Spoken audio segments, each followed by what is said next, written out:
definiciones que se han trabajado, inicialmente la médica interna tuvo contacto con un paciente con un síndrome febril que también falleció en Caranavi. A este paciente no se le pudo llevar adelante exámenes laboratoriales, por lo tanto no se pudo descartar en su momento ni dengue ni ninguna otra de las enfermedades que acabo de nombrar. Pero corresponde sin ninguna duda reforzar estas medidas en estas circunstancias y, como le he indicado, estamos esperando los protocolos del Ministerio para tomar estas medidas. Vamos a ver de que, por ejemplo, en nuestras terapias intensivas se vayan cumpliendo todo el tema de lo que es bioseguridad y también en lo que corresponde desde el ingreso de nuestros hospitales. Nosotros estamos ya justamente trabajando en forma conjunta. Creemos que hoy día lo que más necesita la población es tener certidumbre y no crear un pánico que no es necesario. Se han tomado las acciones epidemiológicas necesarias, la intervención en el territorio, en la zona, la definición del caso y luego a nivel hospitalario las medidas que son necesarias.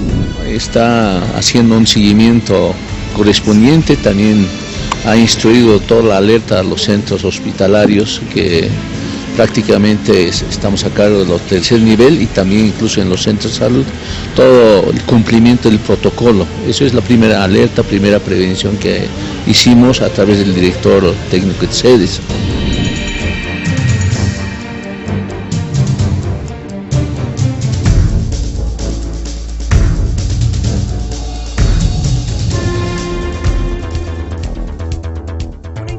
Que el fin de semana ha generado zozobra, preocupación, compartir información sin verificar.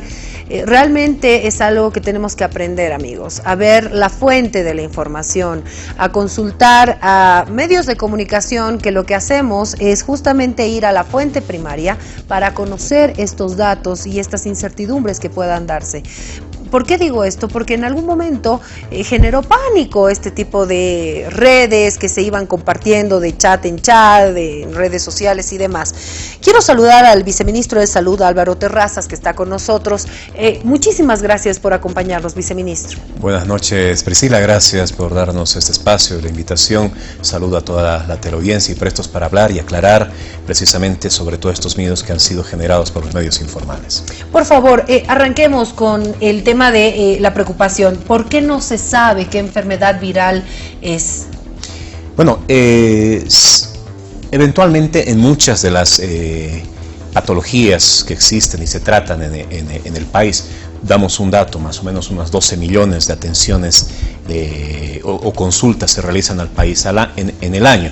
No significa que cada boliviano vaya una vez, sino que se repiten, ¿no? Pero de esas 12 millones, entender que hay ciertas patologías que terminan muchas veces sin diagnóstico, especialmente sobre las enfermedades virales. En ese sentido, y especialmente las que son muy escasas u ocasionales, puesto que no todos se tienen que tener los reactivos o los procedimientos específicos para poder determinar cierto tipo de entidades bacterianas o virológicas u otro tipo de organismos que vayan a desencadenar infecciones. En el caso de lo que ahora estamos en controversia y hasta dilucidar completamente el tema etiológico, es decir, el origen o el microorganismo causante de esta enfermedad, se toman las medidas que nosotros determinamos generales en base a una hipótesis diagnóstica que se está manejando. Es decir, tenemos una hipótesis de qué enfermedad, lo tienen todos los especialistas, los tenemos todos. Se está estimando que es una enfermedad viral que produce una fiebre hemorrágica. Al tener ya estos parámetros, nosotros podemos determinar cuáles son las medidas y los protocolos que se deben seguir adelante. En ese sentido, se ha indicado que se deben tomar medidas de bioseguridad tipo nivel 4. No estamos diciendo que sea necesariamente nivel 4, que son mucho más elaboradas. ¿Qué significa ese nivel? Son los indumentaria individual personal para el contacto que deben tener protección de los ojos, protección específica para evitar la penetración de virus en las mascarillas, no son las mascarillas. En los pacientes se hace aislamiento y aislamiento social, es decir, hay que tomar distancia con el paciente que sí ha sido diagnosticado. Y ojo con este elemento, no es cualquier paciente y no es, según la hipótesis diagnóstica, no me voy a contagiar con la persona porque yo pasé por acá y le dije ¿cómo está? Buenas tardes, o pasé por su lado, conversé con él. Los casos que han estado relacionados con el caso que tenemos identificado como caso número 1 han tenido contacto con sangre y con fluidos. Ese es un elemento, es una parte de la hipótesis diagnóstica. No descartamos otros elementos hasta que tengamos el agente etiológico, el virus totalmente identificado, lo cual esperamos hacerlo según el plazo que nos hemos dado, 24 horas más hasta poder hacer la determinación laboratorial en los laboratorios de referencia nacional. En INLASA. INLASA y CENEDROP.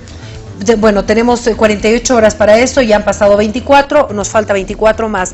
¿Por qué estamos mandando a Atlanta? Muchos decían, no tenemos la especialización acá, no se puede hacer en Bolivia. ¿Qué esperamos en 14 días? Entender que se hace un secuenciamiento. ¿Por qué para Atlanta primero? Se hace un secuenciamiento genético en laboratorio de referencia regional de la Organización Panamericana de la Salud, que está determinado para este tipo de virus, CDC Atlanta. Entonces, no lo tienen nuestros países vecinos como laboratorios de referencia, quizás salvo Fiocruz en Brasil, pero nosotros se ha determinado para este tipo de virus el CDC de Atlanta. Entonces, es a través de toda la región, tiene un mecanismo y un sistema y una red de laboratorios. Tenemos laboratorios de referencia nacional, como es INLASA, CENEDROP, y laboratorios de referencia regional para las Américas, que están localizados dependiendo del tipo de patologías. En este caso, se le envía al CDC Atlanta. Las muestras que se enviaron es el primer caso, el caso 1. ¿Qué es él? Es el caso de una persona de sexo femenino que... La internista. Interna. Interna Que falleció el 4 de junio. Se corrieron diferentes pruebas laboratoriales que salieron negativas en el país, descartando influenza, descartando dengue y otros elementos, por lo cual se remitieron las muestras a este laboratorio. De la misma forma, las muestras van a revisar si se van a enviar, o ya se han enviado, para los dos colegas que se encuentran actualmente hospitalizados. Viceministro, hoy la ministra Montaño, y usted me corrige si me equivoco, decía que la paciente 0 en este caso, o la paciente 1, no sería solo la doctora, sino un varón que habría fallecido antes y que tenía el contacto con la doctora justamente. Bueno, esa es una de las hipótesis que se manejan. Nosotros determinamos esto como caso 0 al primer caso. Lastimosamente la persona falleció en Carnavi y nunca se llegaron a realizar los exámenes laboratoriales, por lo cual es muy difícil determinar con precisión que sea el caso 0. Se tiene la hipótesis que sea él, pero no está confirmado. ¿Pero no se puede exhumar el cuerpo? Para hacer las pruebas como tales de material genético, en este caso viral, no es posible poder realizar en este tipo de circunstancias. O sea, ¿no serviría? No sería útil en esas circunstancias. Más allá de aquello, una vez que tengamos la confirmación laboratorial de la hipótesis que se está manejando, pudiéramos continuar con las estrategias, porque lo hemos marcado, como indicaba al principio, como una enfermedad viral que produce una fiebre hemorrágica. En ese sentido, cuando tengamos estos elementos, ya estamos desplazando diferentes elementos y estrategias. Primero, se ha proporcionado de insumos a los primeros establecimientos en los cuales se ha presentado los casos que llamaríamos secundarios. ¿Hablamos de los dos doctores, el doctor Vidales, el doctor Ortiz, y posiblemente tengamos que incluir dentro de una de las personas que está como caso sospechoso. Las otras 3 personas a las que hacía referencia la ministra. Sí, uno de ellos pudiera ser un caso primario, es decir, que acompañaría junto a los 2 galenos, estaría un tercer caso que hizo junto con el doctor Vidal la intervención en el primer caso. A ver, para que podamos ordenarnos, estos 2 doctores que están internados, hay un tercer doctor. Precisamente, es un trabajador de salud que hizo la intervención con uno de los doctores hacia la persona el fecha 4 de junio.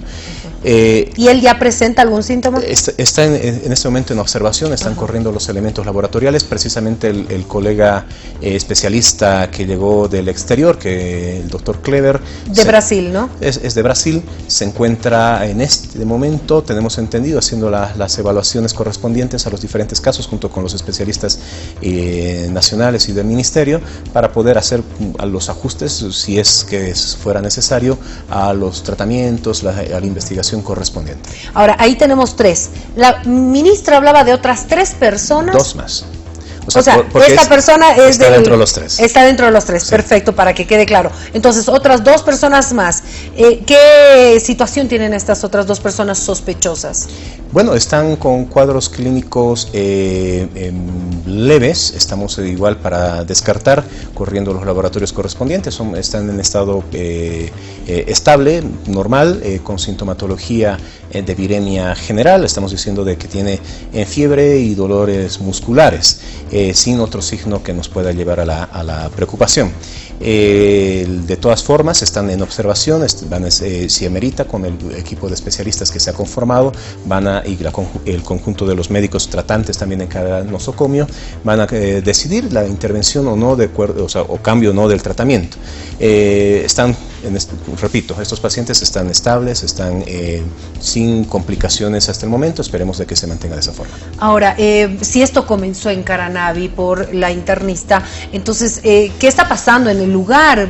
Porque me imagino, por lo menos eso se ve en las películas, yo no soy experta, es buscar dónde comenzó todo, ¿no? ¿Cuál fue el lugar exacto donde empezó esta enfermedad viral desconocida? ¿Qué está pasando en Caranavi? Bueno, ya en el momento, recordemos que tenemos en el norte de La Paz, incluido Caranavi, una incidencia elevada, una epidemia de casos de dengue.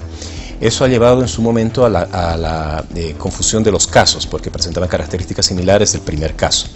Se han desplazado los equipos de investigación en su momento. Estamos desplazando nuevos equipos. Entre la noche de hoy y la madrugada de mañana se desplazan nuevos equipos que van a ser reforzados posteriormente para buscar, según la primera hipótesis, otros elementos que pudieran reforzar el diagnóstico. O sea, ya están ahí. Tienen que desplazarse en las próximas horas.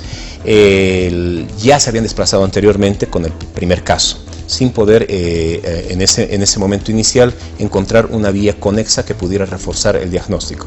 ¿Del primer caso me habla de la mujer? De la mujer. ¿Y por qué no se desplazaron cuando murió el hombre? No, el varón. Entendamos, los casos que suceden a nivel nacional, en esas circunstancias, muchos nuestros colegas de salud lo saben, ocurren decesos en provincia, donde no necesariamente despiertan alarma o interés. ¿Qué es más o menos lo que pasó con el varón? Digamos. Es algo similar. Entonces, ya cuando se recurre y se hacen los nexos epidemiológicos y las relaciones, sí se suscita el alarma. Hay que entender también de que ciertas veces hay retrasos en las notificaciones de los establecimientos de salud, de las redes de salud, lo cual desencadena en ciertos momentos intervenciones que no son necesariamente oportunas. Es por eso que siempre dentro de los periodos epidémicos o de brotes se hacen sensibilizaciones en el personal de salud para hacer notificaciones más oportunas y rápidas, ¿no? ¿Qué le podemos decir a la población que se ha preocupado, que en algún momento se ha asustado también con este tema? Sí, importante, Priscila, decirle a la población, no debe preocuparse la población en general. Lo que sí están bajo contacto y bajo seguimiento y vigilancia activa son las personas que han estado en contacto con los pacientes, familiares, trabajadores de salud. Ellos están en vigilancia y el contacto debe ser de forma permanente a través del Servicio Departamental de Salud, a través de los médicos tratantes, en caso de que presentaran sintomatología, que hemos hablado de fiebre, acompañada de dolor muscular, acompañada de dolor gástrico, dolor abdominal, artralgias, dolores en las articulaciones y confirmación de laboratorio con laboratorio, una baja en las defensas, una baja en las plaquetas. Esto se confirma, eso da como caso sospechoso, que epidemiológicamente no es un caso confirmado, es alguien que tienes que estar atento. Después de eso corres una batería de laboratorios para decir que es un caso probable. y después de eso recién pasas a la siguiente etapa, que es un caso confirmado. ¿Qué quiero decir con todo esto? Yo con que presente fiebre, yo que presente dolor muscular, no significa que tenga eso. Tendría que haber estado en contacto con los pacientes, en contacto físico a través de muy cercano, y recién poder calificar como caso sospechoso. Sucede lo mismo, tenemos por ejemplo circuló en las redes informales en la última hora de que hubiera una interna de enfermería que estuviera en situación similar. Se ha descartado porque la paciente no tiene uno de los componentes. Entonces va a seguir en observación, pero no tiene que haber pánico. No hay restricción en los servicios de salud. ¿Los familiares de estos médicos también han sido ya revisados? Sí, para casi todos se ha revisado. Si en caso presentan una sintomatología, inmediatamente se van al establecimiento de salud que los tenemos identificados, se corren los laboratorios correspondientes para descartar o no descartar. Y entender, nuevamente, por favor, si me permite Priscila, indicar de que no debe haber zozobra en la población en general, solamente en el grupo de contacto es de los que estamos bajo observación.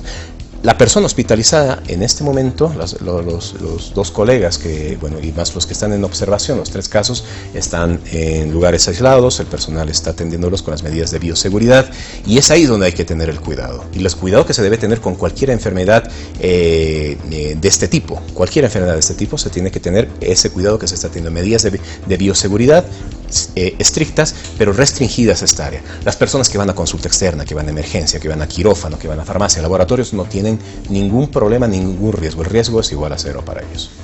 Bueno, yo le agradezco mucho la visita. Vamos a seguir nosotros invitando al viceministro, la ministra o a quienes corresponda para conocer más sobre este tema y darle seguridad a la población, porque eso es lo que queremos, que tengan la información oficial de lo que está pasando con esta enfermedad viral desconocida, que bueno, ya en pocas horas, unas 24 horas, vamos a tener una idea más clara de lo que está pasando. Así es. Gracias, viceministro. Un gusto, Priscila, y nuevamente gracias por el espacio. Estaremos informando de forma diaria a toda la población, manteniéndolos al tanto sobre la evolución de los casos y de esta situación.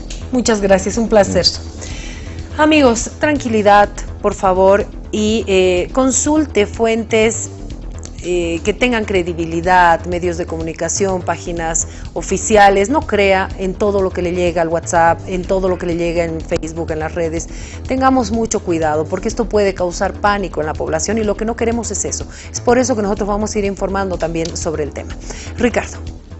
11 de la noche con 5 minutos. Atención porque Almanza es símbolo de estilo de moda, de esfuerzo, dedicación, de años de experiencia.